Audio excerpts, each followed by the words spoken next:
I spent my life stitching together other people's messes, threading their secrets through my silence, until one rainy evening, over a sink full of dishes I didn't eat from, I heard words that broke me open. This isn't just a story of betrayal, it's a story of remembering who I am. If you've ever felt like the glue holding everyone else together, this is for you. Subscribe, and tell me in the comments, what's a secret you've carried too long? I still smell the lemon dish soap, hear the rain tapping the kitchen window like it was apologizing for what was coming. The house was mine, well, half mine. I'd paid the mortgage with overtime shifts at the hospital, my name next to my sister Karen's on the deed. We'd inherited it from Mom, but I made it a home. That night, Karen was hosting her book club, all wine glasses and loud laughter, while I scrubbed pots in the background. My daughter Emily was there too, 24, scrolling her phone, barely looking up. I should have left when Karen's friend, Tipsy, pointed at me and said, "Oh, you hired help? She's so quiet." Karen laughed, sharp and careless. "That's just Laura, my sister. She's Laura."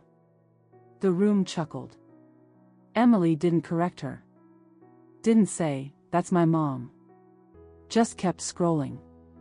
I stood there, sponge in hand, my reflection warped in the faucet. Invisible. Again. I dried my hands, walked to the porch, and stood under the dripping awning. The rain was cold, but it felt honest.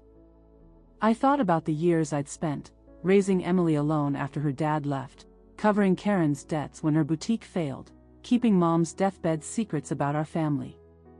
I was the one who held it all, and they let me. That night, I decided, I was done. The next morning, I didn't make coffee for Karen. Didn't fold Emily's laundry. I sat at the kitchen table with a notebook I hadn't touched since high school, when I used to write poems about freedom.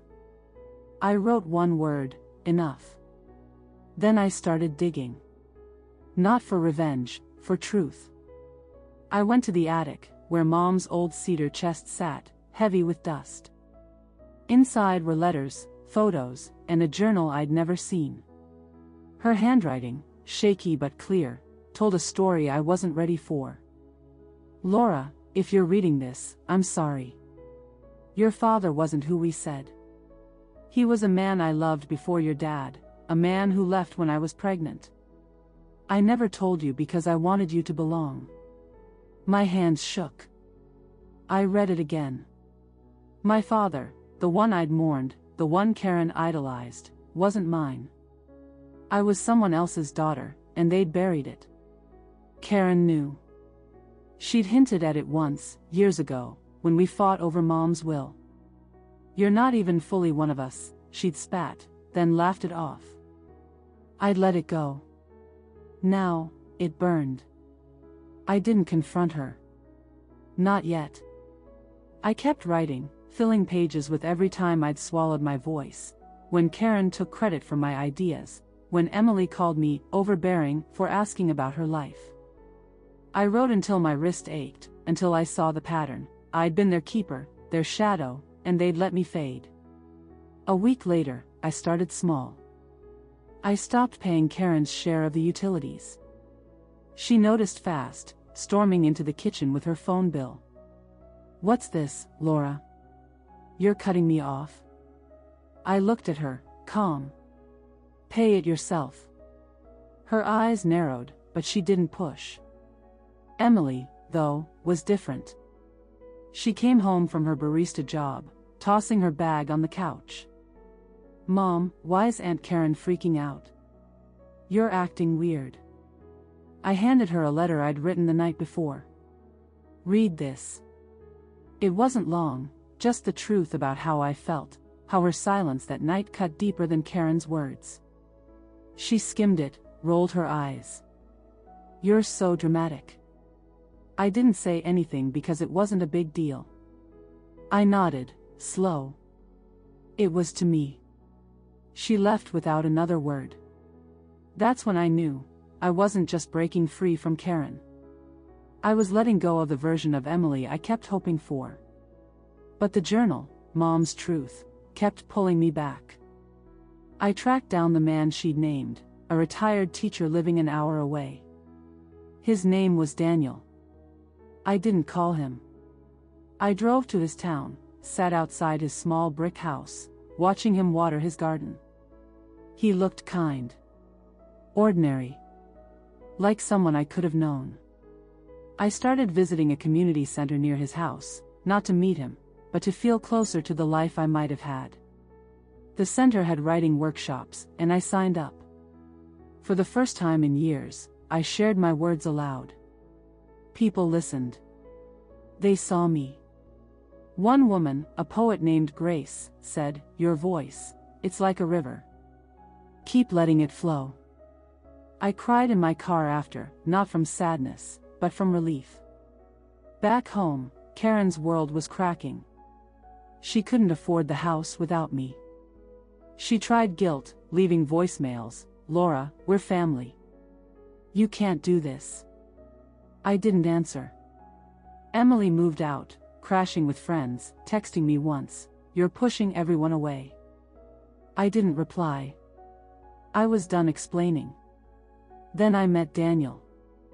I'd been at the community center, reading a poem about roots, when he walked in, a volunteer for the seniors book club. Our eyes met, and I froze. He smiled, unaware. "You're new here," he said. I nodded, my throat tight. Just finding my place. We talked, about books, gardens, second chances. I didn't tell him yet. But I kept going back. The house went up for sale. Karen fought it, hired a lawyer, but the deed was clear, I had every right. She moved out, bitter, renting a cramped apartment downtown. Emily called once, voice soft. "Mom, I read your letter again. I'm sorry." I listened, said, "I hear you. But I need time." She didn't push. For once, she heard me. I told Daniel the truth on a quiet afternoon, sitting on a bench outside the community center. I showed him Mom's journal, the letters. His face went still, then soft. "I always wondered why I felt something missing," he said. He didn't call me daughter, and I didn't need him to. We just sat, two people rewriting what family could mean. I kept writing, my notebook now a manuscript. The community center offered me a slot to teach a workshop, me, teaching others to find their voice. The first class, I stood at the front, nervous, but Grace was there, nodding from the back. I started, "Your story matters. Don't let anyone silence it." The room leaned in. I wasn't invisible anymore. The house sold last month. I used my share to rent a small cottage near the community center, with a garden I'm learning to tend. Karen's gone quiet, her social media dark. Emily visits sometimes, cautious, trying. We're not fixed, but we're talking. Daniel and I meet for coffee weekly, sharing stories, not secrets. I was the woman who carried their weight until I couldn't. Then I became the woman who set it down, not with anger, but with truth. I'm still learning who I am, but I know this, my voice is mine, and it's loud enough to fill a room. Thanks for listening. Subscribe, share your story in the comments. What's a truth you've reclaimed? Your voice matters.